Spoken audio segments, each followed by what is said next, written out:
God, today I pray for the Troyer family as they'll be gathering this Christmas, and it'll be a different Christmas for Betty and the children. God, would you minister to them? And today, God, we just simply come, we worship you. You know the needs that we didn't mention today. Would you minister to them as we reflect on what Christmas is really all about? Thank you for your love in Jesus' name.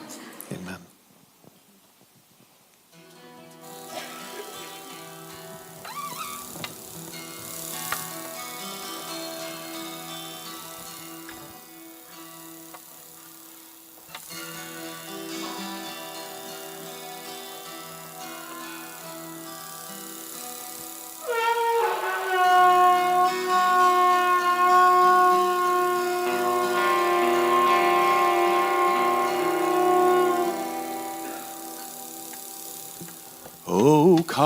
Oh, come, Emmanuel,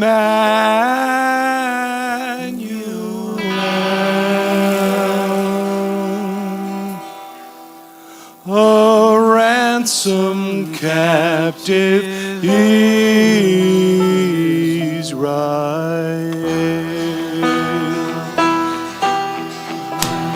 That morning lowly exile until the Son of God appears. Rejoice, rejoice, Emmanuel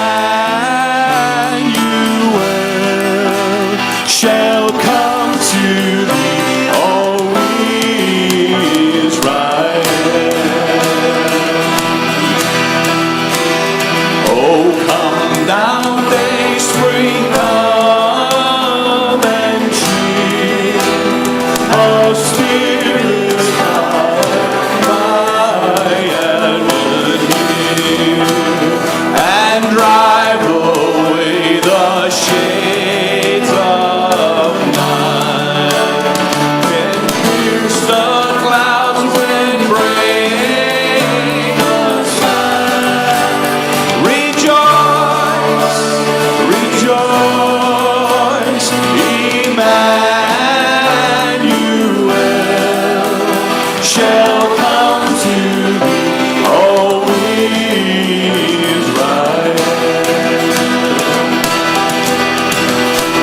Oh, come the desired nations, by wonder hearts have all mankind, of envy, strife, and quarrel cease. Fill all the world with heaven's peace. Rejoice, rejoice, Emmanuel shall come to thee, O Israel. Rejoice, rejoice, Emmanuel shall come to thee, O Israel.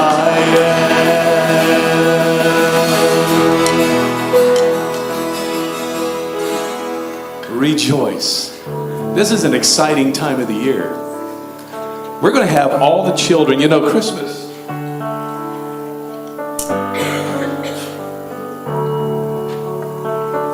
We need to include the children. And I'm going to have all the children from the ages of 4 to 12 to come up. If you're 4 years old and 12, just come right on up here. You're going to help us sing one song, Away in the Manger. While you're coming, I think Danelle's going to come and help line you up a little bit. We want the tall ones in the back, short ones in the front.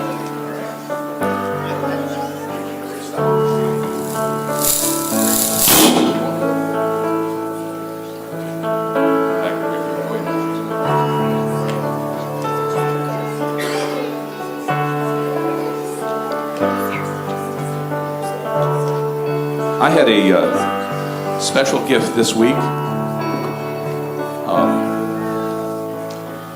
This is my granddaughter. She turned 5 here earlier this year, and on Thursday I got a message that she accepted Jesus into her heart. And that was by far my most exciting Christmas gift this year. And children are a gift. And I'm going to have you guys sing. Can you guys sing Away in the Manger for me? All right. I'll get you started. The words are going to be up here. All right. Let's hear you sing.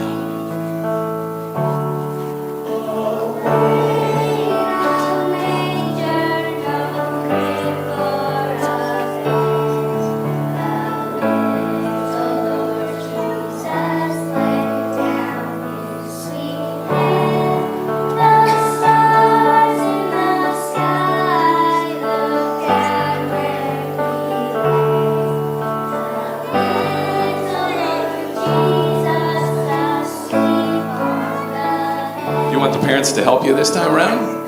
You guys sing louder than this, don't you? Let's try it again. Let's do the second verse. On the third verse, if you guys do really good, I'll have the parents help, okay?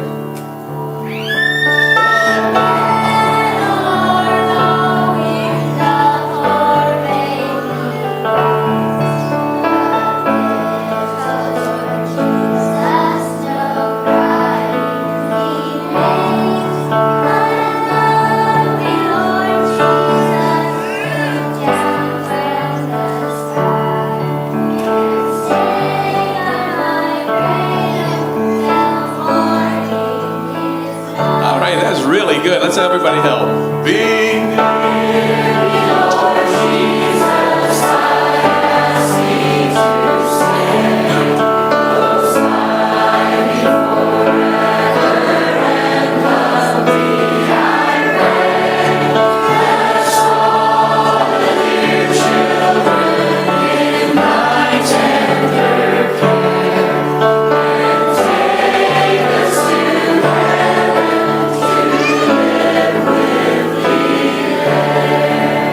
really good. Let's give them a hand. I got a couple questions. Is anybody here excited about Christmas? You're all excited? What's special about Christmas that you really enjoy? Somebody want to tell us? Jesus was born. Jesus was born. Somebody else want to say something? All right. Presents. I couldn't quite understand. About presents. Oh, yeah, good. All right, presents. Anybody else that you're excited about Christmas? Being with family. Being with family, that is so special. All right. That Jesus loves and cares. That Jesus loves and cares. You guys, I want to wish you guys a Merry Christmas this year, and that be very special. And we're going to have a play here shortly that's going to talk about making Christmas real in our hearts. You guys can go back to your mom and dads. Thank you very much.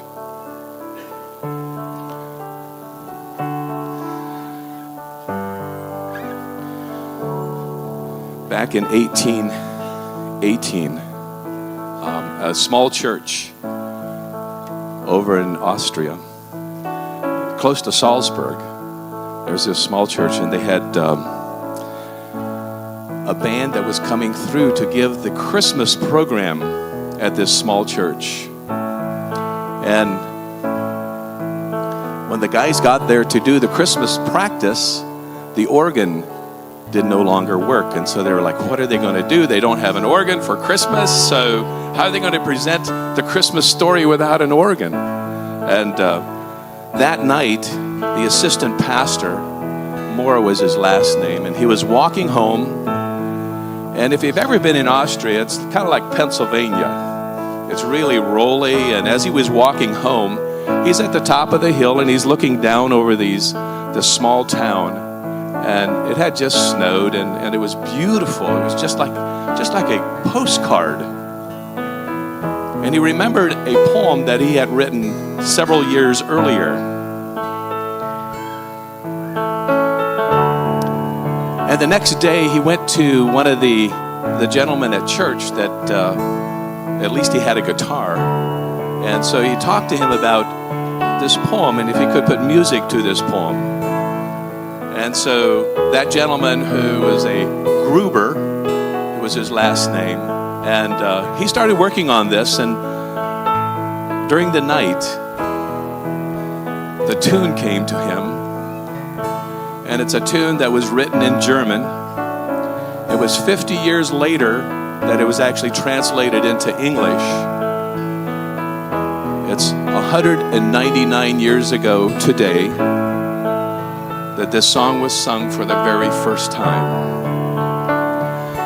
And you think about something that as you pass it down to the next generation, and this song is really a special song. We all sing it, and we think of it as one of the staples when it comes to Christmas carols. It simply says, Silent Night. Silent night, holy night, all is gone, all is bright, round young virgin, mother and child, holy infant, so tender. Sleep in heavenly peace. Sleep in heavenly peace. Silent night, holy night, shepherds quake at the sight, glory streams from heaven afar, heavenly hosts sing hallelujah.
It was cold that winter evening as I ambled down my quiet street. I needed a walk to clear my mind of all the clutter and stress of this season. It seems that every year it gets worse. More obligatory parties, irritated drivers, and panicky shoppers. Long lines everywhere. I remember a time when I was more expectant, when the reason for all this celebrating meant everything to me. But sadly, this night, my internal monologue was, let's just get this thing over and get back to normal. Frankly, my cynicism troubled me. And when I'm troubled, I take a walk, even if it's near midnight, even if it's cold, even if there are still things to be done. The hour was late, and a light rain was falling. Stray flakes of snow twirled and mingled in. From windows and trees, the lights of the season sparkled through the heavy mist, like stars aching to beam brightly on this dreary, dark night. Turning up my collar, I pulled my jacket tighter. That kind of cold finds its way through most any opening. As I walked, I saw them out of the corner of my eye, Mary, Joseph, and baby Jesus, displayed in the wooden stable in someone's front yard. The usual characters were assembled as well: shepherds, sheep, a donkey, and the wise men three. I almost passed them by. They were easy to miss, as I have grown accustomed to their presence. They are, after all, available everywhere in any size: ornament size, mantle size, coffee table size, and yard size. They come in a box, easy to assemble. But that night, I'm not sure why, something caused me to turn my head, inviting me to linger. I stopped to look at them for a while, as one would stand in front of a Rembrandt painting in the museum. I must admit, it felt somewhat odd and awkward. After all, grown-ups don't pause and stare at yard manger scenes. But for some reason, that night, that moment, I felt I should be there, to witness something, to see. I folded my arms and looked, obedient to this mysterious nudge. She wore blue. Mary always wears blue, a neatly pressed, clean blue garment. Her face, porcelain and untouchable, had a fixed expression, pleasant and peaceful. With her fragile hands folded in prayer, she gazed down adoringly at her child. She was perfect, this Mary, pristine, with moisture glistening on her smooth ceramic shawl. Joseph wore brown. Joseph always wears brown. Brown is a fitting color for a character relegated to the background. For someone who never gets top billing, his eyes appeared vacant and his beard was neatly trimmed. He was there, as he always is, on the edges. He can't seem to find his place. Everyone else has something distinctive: crowns, gifts, a shepherd's crook, but all he has is brown. Then there was the baby Jesus, his tiny arms extended, the star attraction, a clean white fabric wrapped around him. Swaddled, I suppose, is the appropriate Christmas word to use. He smiled an unearthly smile. He's always happy, this manger Jesus. It looked like he'd never slept and never cried. It didn't appear that he wanted to be held, nursed, or cuddled either. I won't take the time to describe the others, but you know them well. You probably even know where each is positioned in the stable. The shepherds go there, the cows and sheep over there, and the wise men there, and there. I imagine you too are accustomed to their presence. I remained standing, trying to stay warm. Looking at them through the gauzy mist, I pondered. I simply couldn't relate to them in any way. They seemed remote and untouchable, just like this season had become for me. With considerable guilt, I wondered, why don't I like these people? After this abrupt and irreverent thought came to me, I half expected the ground underneath to open up and swallow me whole, or a bolt of lightning to descend with a flash and a snap, leaving a pile of smoldering ashes that used to be me. Thankfully, neither the heavens nor the ground opened, and I continued my gaze. And then something happened. Something I frankly don't expect you to believe. I heard a noise coming from Mary's direction. It startled me. "Who's that?" I said. Though her figure didn't move, a soft voice pleaded. No, this isn't me. This is not real. Please, listen to me. My garment, it isn't this clean. And it's not this brilliant shade of blue. It's a blue faded by the dust of a long journey to Bethlehem. It smells of my sweat and of the mule whose back I rode upon. My blue is stained with red, the blood of birth. It's soiled by the dung of a stable floor. And my face, my real face, is blemished. I'm a teenage girl. My eyes are red from tears of pain. I'm so lonely and afraid. My brow is furrowed from worry. Worry about this baby, about the future. This is my first baby, and my mother is not here with me. This is not who I am. I am real. Please let me be real.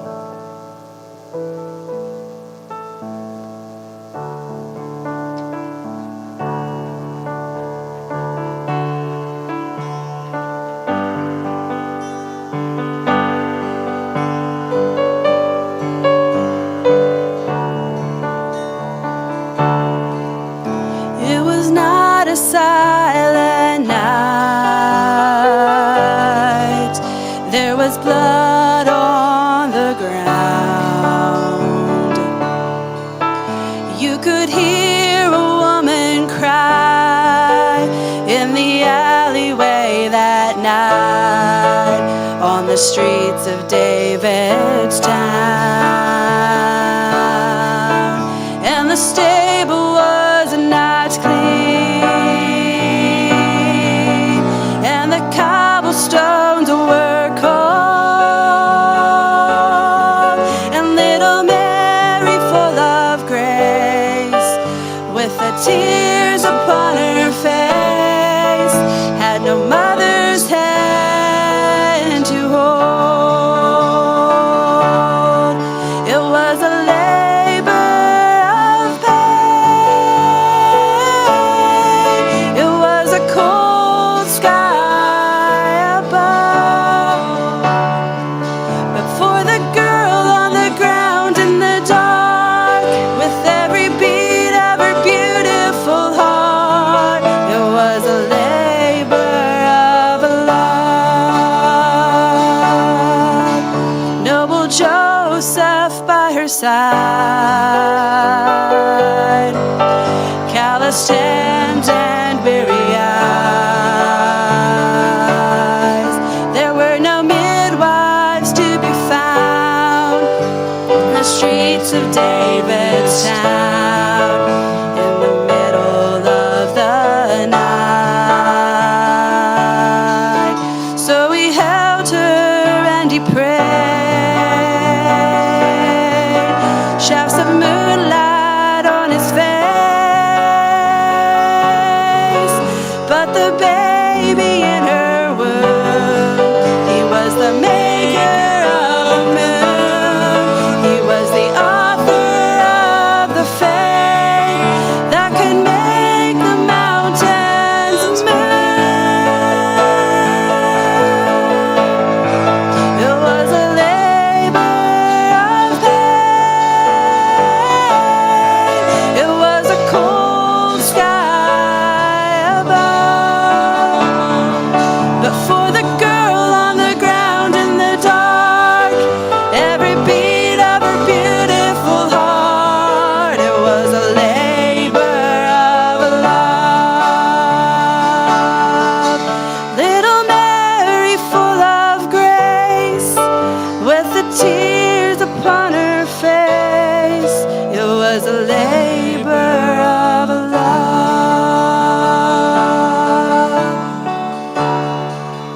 It was not a silent night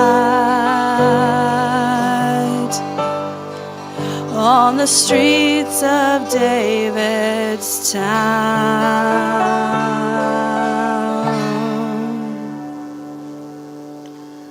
Her words, both gentle and moving, reached inside me so deeply I could barely breathe. And while I was catching my breath, I heard a deeper voice coming from Joseph's direction. You are wrong about me too. This is not me. This is not real. Please, listen to me. I started to take a step backwards, but his voice riveted me in place. Really, really listen. I'm not the quiet, simple character you make me out to be. My eyes are not vacant. Hours ago, they were full of fire when I grabbed the innkeeper's tunic with a tight grip and said, "Don't you tell me that there's not some room somewhere." And he found a place for us. Look, I'm a man with purpose, to travel where I was told to go, to lead my family safely there, and we made it. Now that we're here, I'm still on guard, for we are in danger. Yes, I wear brown, but it is for stealth. I blend in with my surroundings, and from my vantage point, my eyes scan every opening in this place for anyone who is out to do us harm. No one will get by me. Let him try. I'm the keeper of this light, and I will keep him safe. You are wrong about me. This is not who I am. I'm real. Please, let me be real.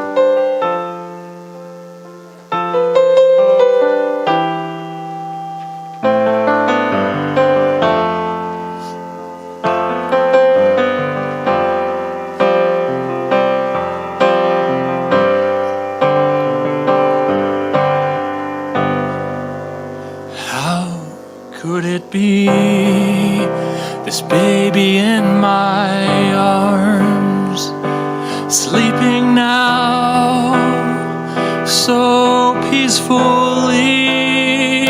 The Son of God, the angel said, how could it be?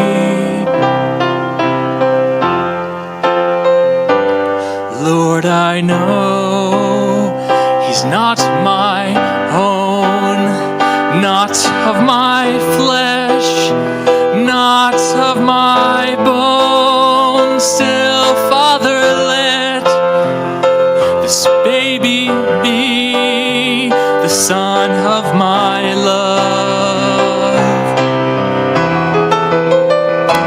Father, show me where I fit into this plan of yours. How can a man be father to the Son of God?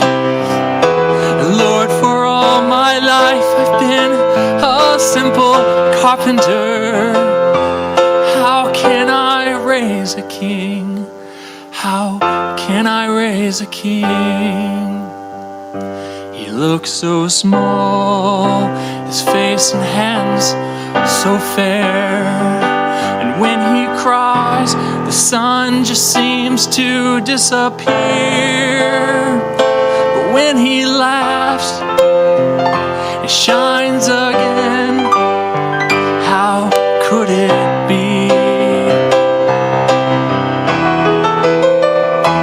Father, show me where I fit into this plan of yours. How can a man be father to the Son of God? Lord, for all my life I've been a simple carpenter. How can I raise a king? How can I raise a king? How could it be? This baby in my arms, sleeping now so peacefully. The Son of God, the angel said, how could it be? How could it be?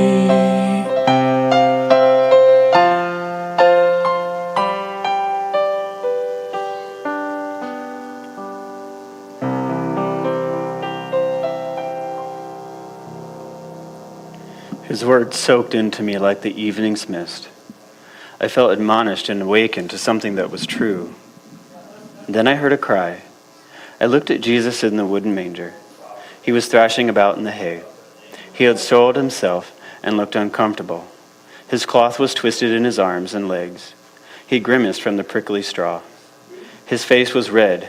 Then his cry grew louder, the cry of a hungry infant. His toothless mouth opened, and he arched his back. He cried so hard that he ran out of breath, and for a moment, it was quiet. But I knew it was the quiet before he drew another breath, and then he wailed so loudly I expected the lights on the nearby houses to turn on and the neighbors to come running out. I wondered if he too would speak, but he didn't need to. Somehow his words were in me, and I spoke for him. This is not me. This is not real. Please listen to me. The reason I came, the reason I was sent, was to be real.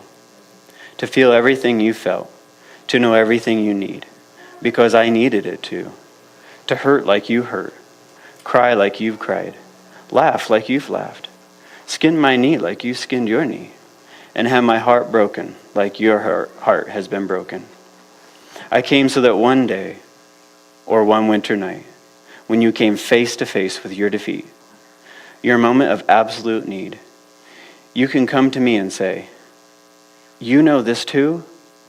Be with me and lead me through it. And I will. This is not me. I am real. Please, let me be real. Then there was silence, a long stillness that hushed the wind and pushed away the noises of the night. In the quiet, I was given room to feel and consider what I'd just seen and heard. And out of the silence, the truth appeared like stars revealed by parting clouds.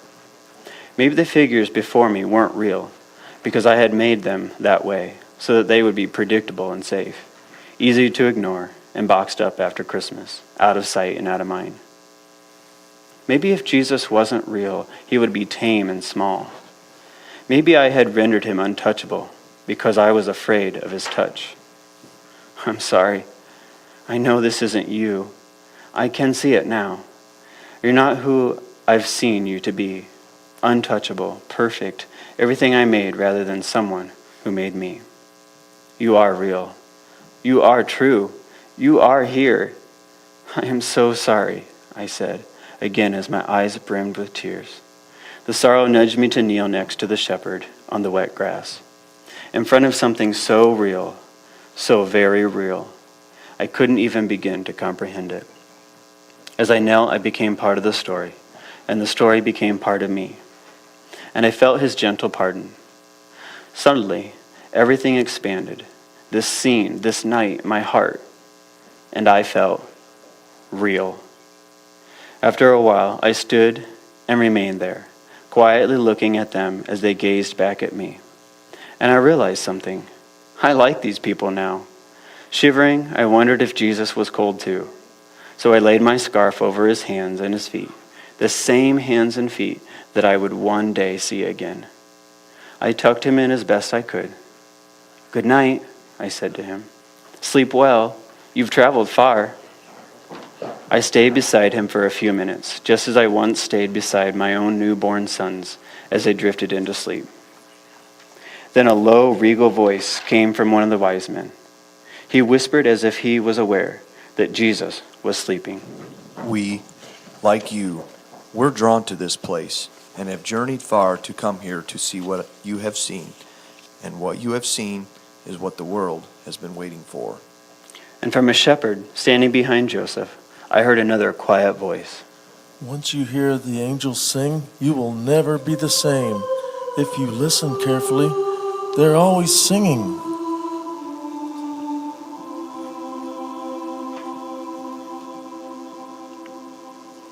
And then there was quiet. No more voices. No more movement. No more surprises. I sensed it was time to go. I started to walk back to my house. The cold wind and the few flakes of snow urged me along. My pace was slow and thoughtful. This walk had become a journey I didn't want to end. Something had returned to me, and I yearned for it to remain. When I reached the corner of the street, I thought I heard singing and turned for one last look. In the distance, I saw a warm glow coming from a small wooden stable and the yard down the street, sheltering something inside that was older than the stars and bigger than the whole wide world. And it was real.